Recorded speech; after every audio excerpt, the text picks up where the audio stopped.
Welcome back here on the Senior Network. We're having a great discussion, by the way, of power of attorney, and I kind of wanted to, Susan, bring you into that conversation because I know that you and your business, Assistance Plus, you deal a lot with this situation, correct? Yes, it's one of the most important things that we need to look at when we go in and do an assessment. We want to make sure that there is a healthcare power of attorney and a durable power of attorney in place.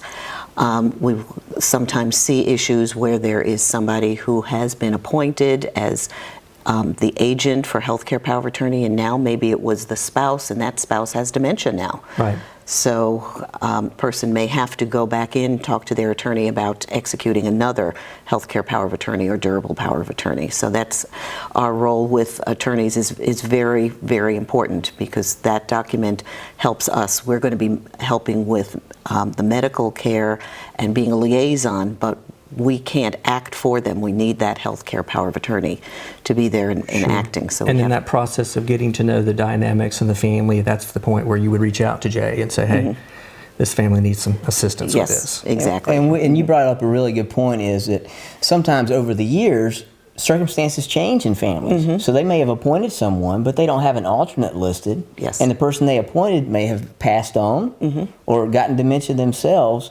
And so you brought up a really good point that they really need to have an alternate in place.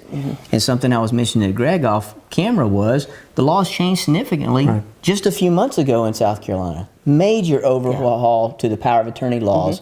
And so even if somebody planned a few years ago, or even as early as last year, they still need to take a look at the powers of attorney because the laws have changed significantly.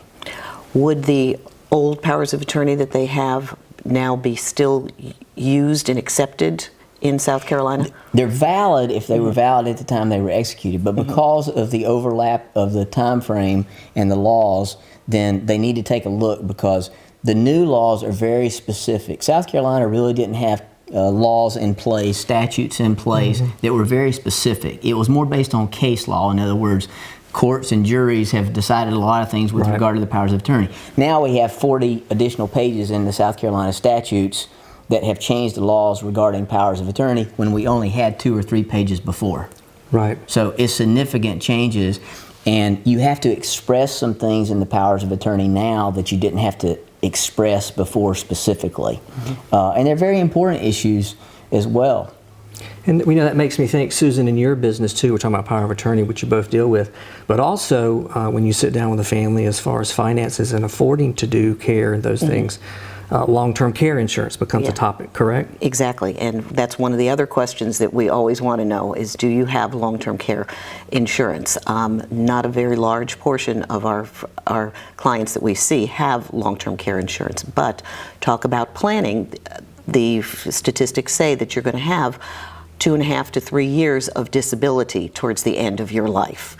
So that can become very expensive.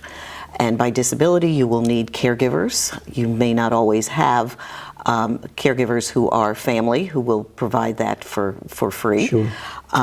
You will need to possibly go into an assisted living. You might need a skilled nursing facility. And if you can plan with long-term care insurance, it is really something that is so important. What you plan today will help you 20 years down the road, and you will, if you use it, you will get your money out of that. And that's something that you cannot wait until you're 75 years old to try to get a policy, correct?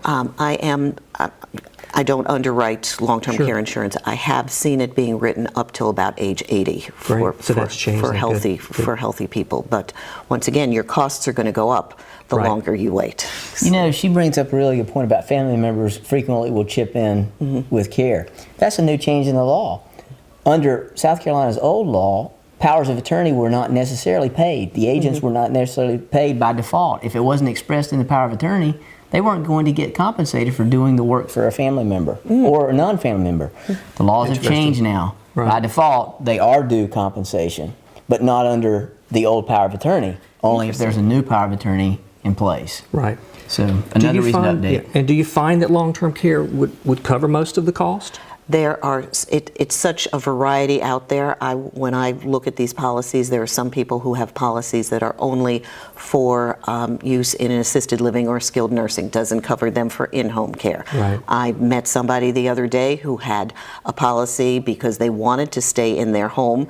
They only took a policy out for in-home care when they were doing that. Right. But you can't predict what your disability is going to be.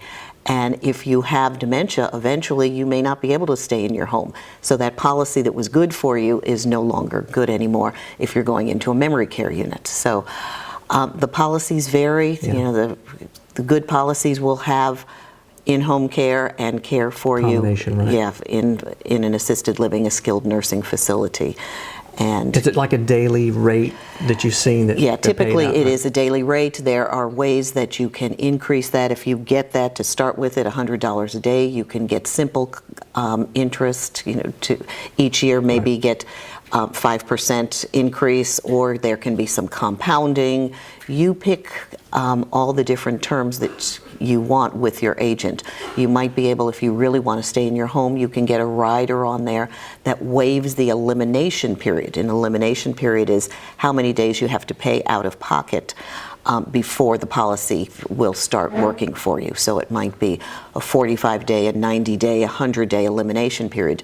You might be able to get a rider on that that says no elimination period. If I stay in my home, you're paying a little bit more for that. Great. Great information. Yeah, and there are policies now that are not just policies where you pay a yearly rate. There are some policies where you pay a very large lump sum policy, and that the lump sum then can be converted to a life insurance where you will get your money back if you don't use that policy. Hold that thought. Great information. We'll get back to that.